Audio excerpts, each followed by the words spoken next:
नमस्कार, स्वागत है आपका। थोड़ी नमकीन, थोड़ी मीठी, थोड़ी सीधी, थोड़ी टेढ़ी खबरों के सैलाबों में अतरंगी सी प्यास है। ज़िंदगी फुल टॉस है और यहीं मिलेगा वो सुकून जिसकी आपको तलाश है। हमारे शो का नाम ही फुल टॉस है। ज़रा बढ़ते हैं आगे। आज की बड़ी खबर, दिल्ली में प्रदूषण।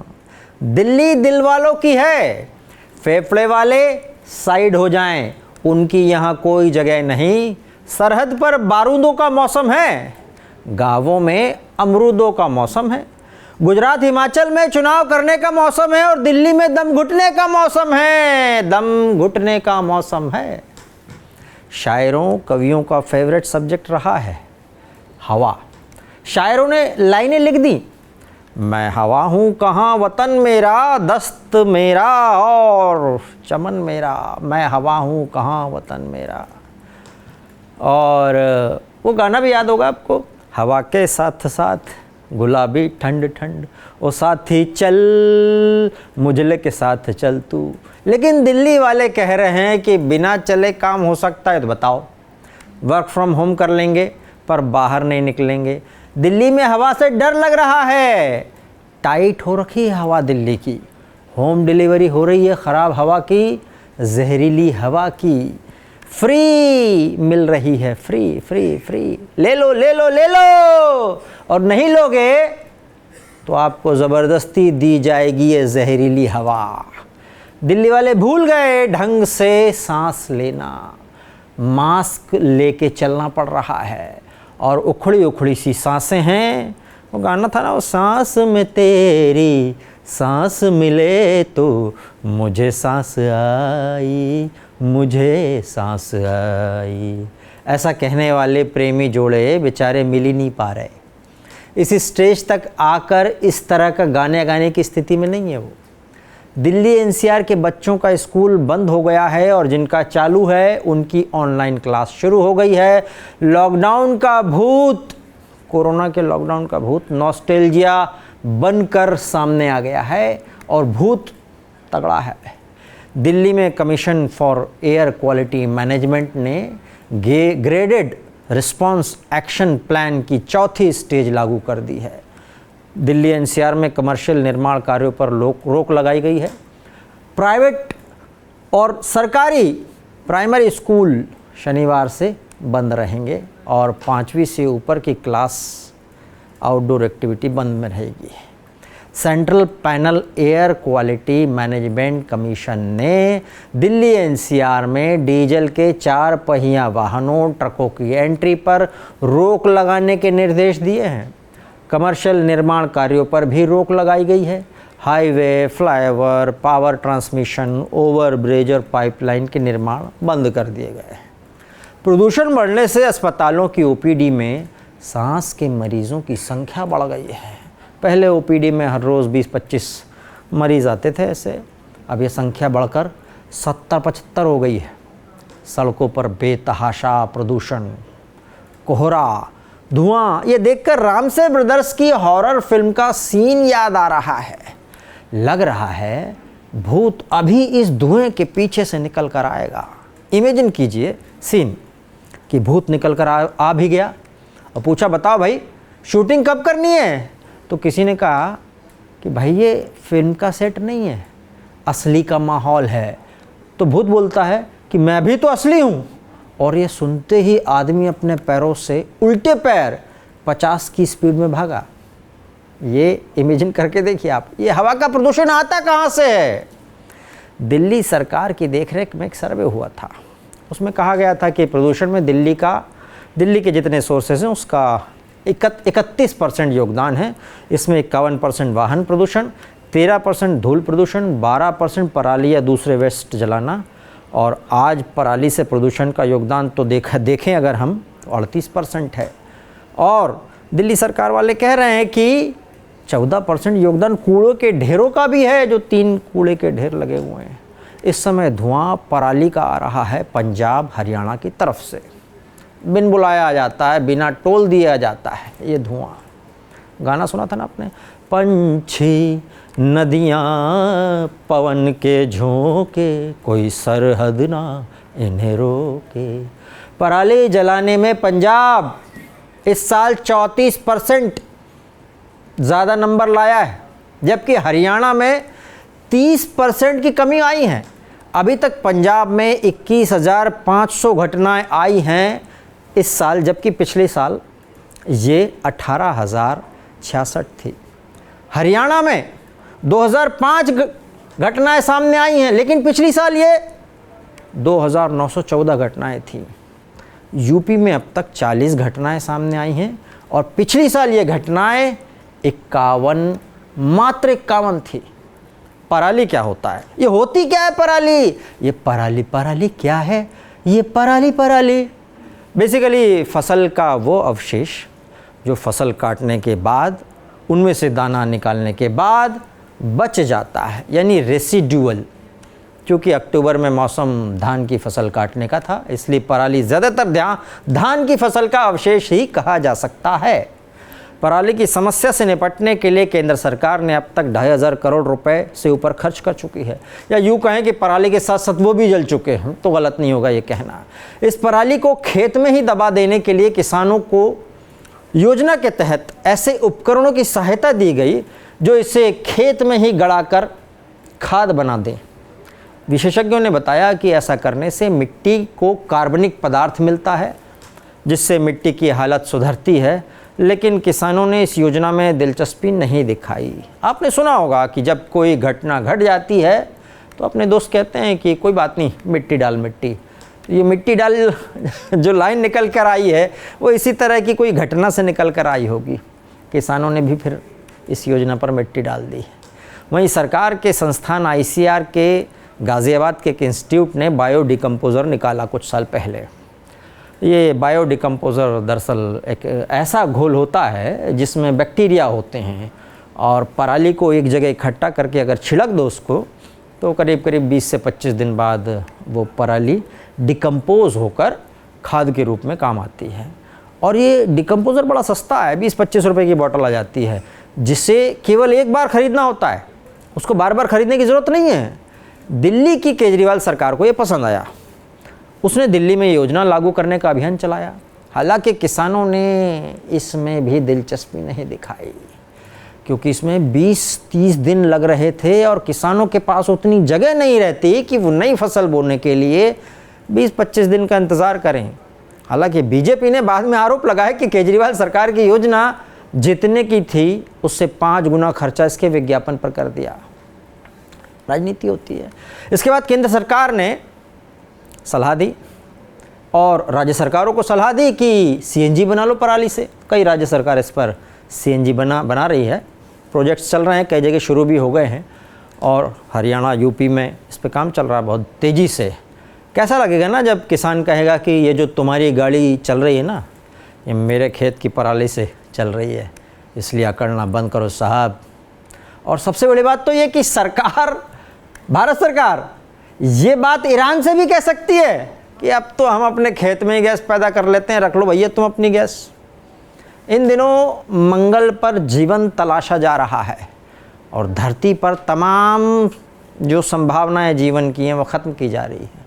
वाह रे इंसान, वाह रे राजनीति। वो गाना याद आया ना, आले चलें तुम्हें तारों के शहर में, धरती पे राजनीति हमें जिंदा न रहने देगी। दिल्ली के मुख्यमंत्री कभी ऑड इवन लेकर आए थे, अभी भी ऑड इवन की संभावना बन रही है, पर समस्या वहीं रही। आज ये हालत है कि ऑड दिन में धुआं बाहर निकलता है और इवन दिन में इंसान बाहर निकलने की हिम्मत नहीं जुटा पाता। कुछ मोटिवेटर्स कहते हैं कि ये मत कहो, कभी मत कहो कि समस्या बड़ी है, ये कहो कि मेरा सॉल्यूशन तुमसे बड़ा है। लेकिन यहाँ पॉल्यूशन सॉल्यूशन से बड़ा है। सॉल्यूशन जो उसकी हालत ऐसी है सॉल्यूशन की कि वाइफ की डांट सुना हुआ हस्बैंड जिस तरह से अपना हुनर दिखाने का मौका तलाश रहा होता है ना, उसी तरह स्थिति है। लेकिन राजनीति इस मौके को आने नहीं दे रही। किसी की फसल खराब हो या ना हो, इससे कोई मतलब नहीं राजनीति को। कोई मरता रहे, क्या मतलब है? आज जो राजनीति चल रही है उसको देखकर तो ऐसा ही लगता है हमको। राजधानी दिल्ली में प्रदूषण को लेकर केंद्र सरकार और आम आदमी पार्टी आमने सामने है। केंद्रीय पर्यावरण मंत्री भूपेंद्र यादव ने बुधवार को आप सरकार पर हमला बोलते हुए कहा कि आपकी वजह से दिल्ली गैस चैम्बर बन चुकी है।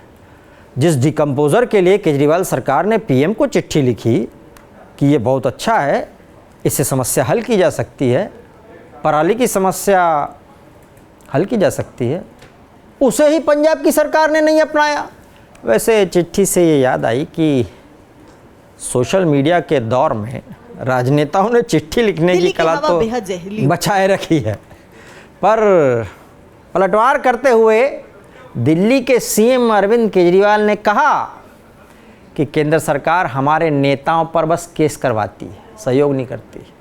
गोपाल राय ने कहा कि किसानों को केंद्र सरकार ने धोखा दिया, किसानों को इंसेंटिव देते तो ये नौबत ही नहीं आती, फंड नहीं दे रही सरकार, इसलिए हो रहा है। भूपेंद्र यादव ने पलटवार किया कि बीते 5 सालों में केंद्र सरकार ने पंजाब सरकार को 1300 करोड़ रुपए से ज़्यादा रुपए दिए ताकि राज्य सरकार कृषि उपकरणों की खरीद कर सके। और उन्होंने आगे बताया कि हमें मिली जानकारी के अनुसार राज्य सरकार ने 1,20,000 मशीनें खरीदी, जिनमें से 11,275 मशीनें गायब हो गई। तो उन्होंने कहा कि जिस तरह से केंद्र द्वारा दिया हुआ पैसे का इस्तेमाल हुआ है, उससे पता लगता है कि कुछ ठीक नहीं है।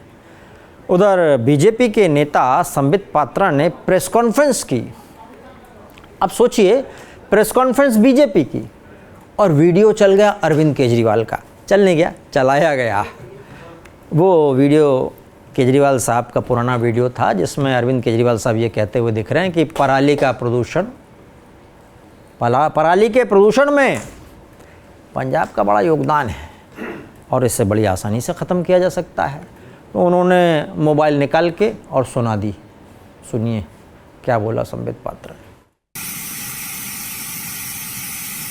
चालू किया था, मुझे पता था कि 10 अक्टूबर के आसपास से वो पराली का धुआं आएगा और उसके बाद कहा जाएगा कि दिल्ली गवर्नमेंट कुछ कर नहीं रही है, दिल्ली वाले कुछ कर नहीं रहे हैं, दिल्ली वाले ऐसे हैं, दिल्ली वाले वैसे हैं।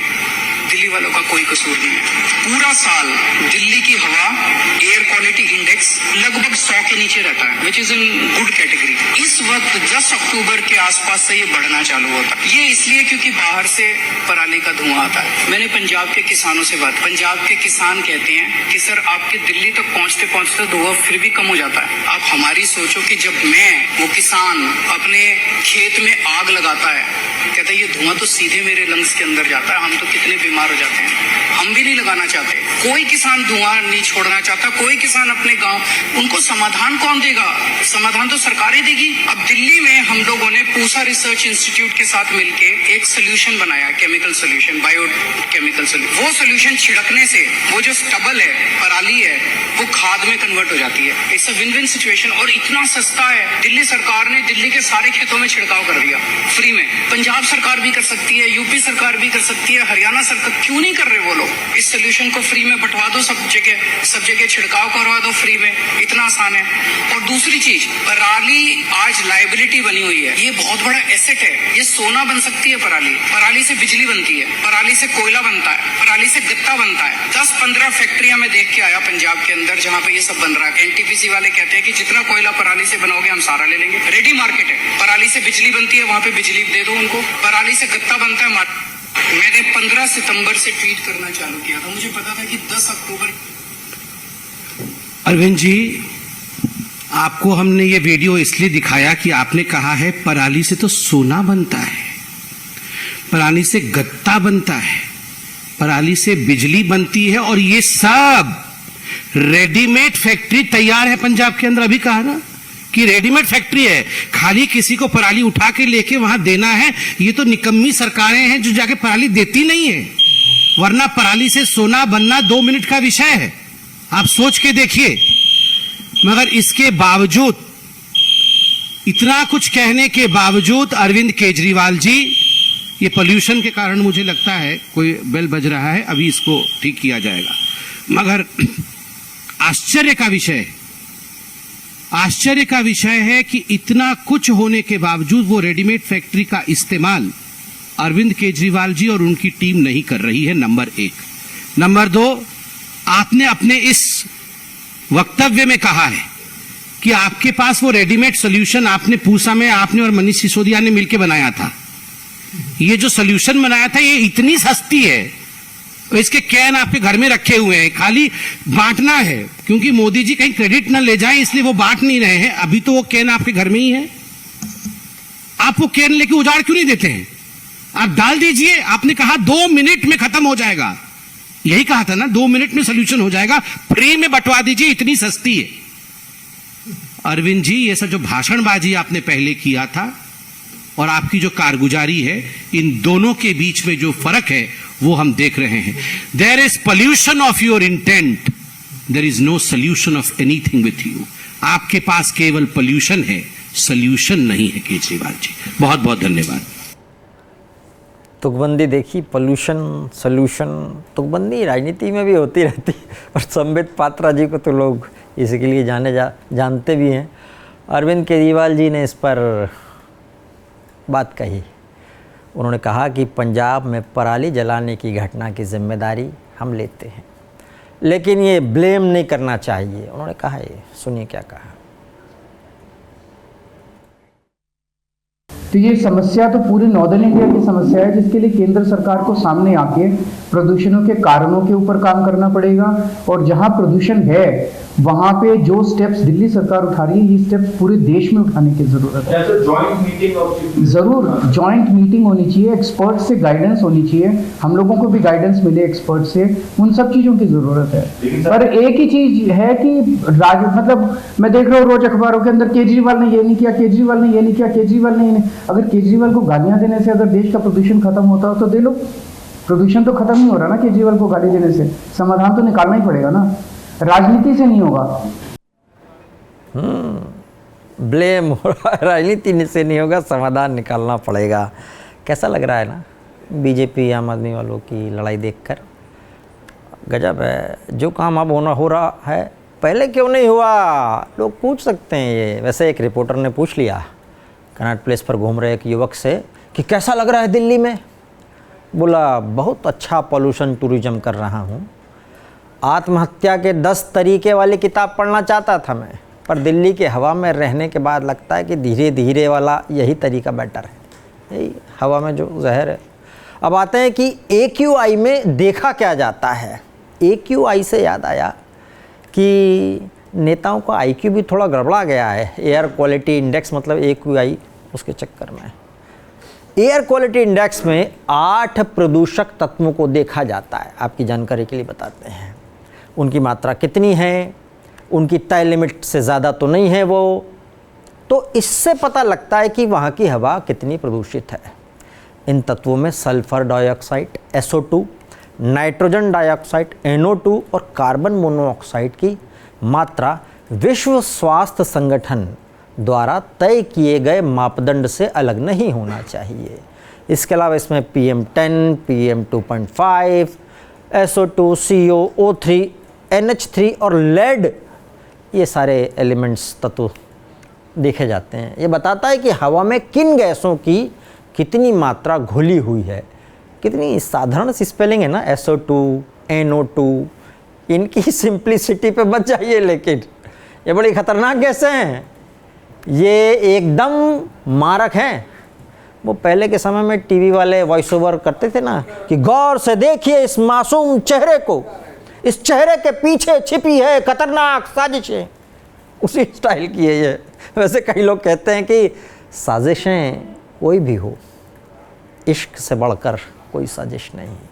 वो गाना याद आ गया, इश्क की साजिशें, इश्क की बाजियाँ, हारा मैं खेल के दो दिलों का जुआ। आगे बढ़ते हैं जरा, याद आया ना वो एक शेर भी है इसी पे, इसी तरह का, मोहब्बत में नहीं है फ़र्क जीने और मरने का, उसी को देख कर जीते कि जिस काफिर पे दम निकले, वो हज़ारों ख्वाहिशें ऐसी वाला जो उसका उसी का हिस्सा है ये।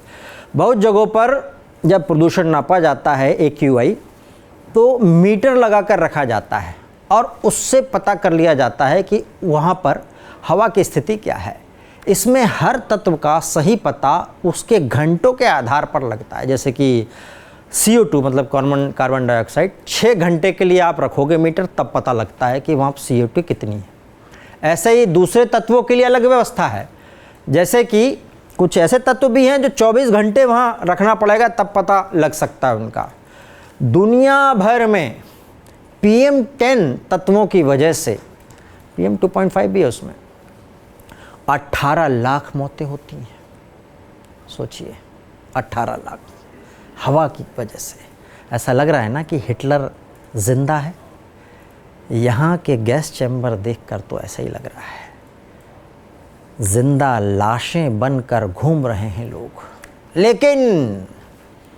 लेकिन दिल्ली वालों को आज सचमुच फ्रेश एयर चाहिए।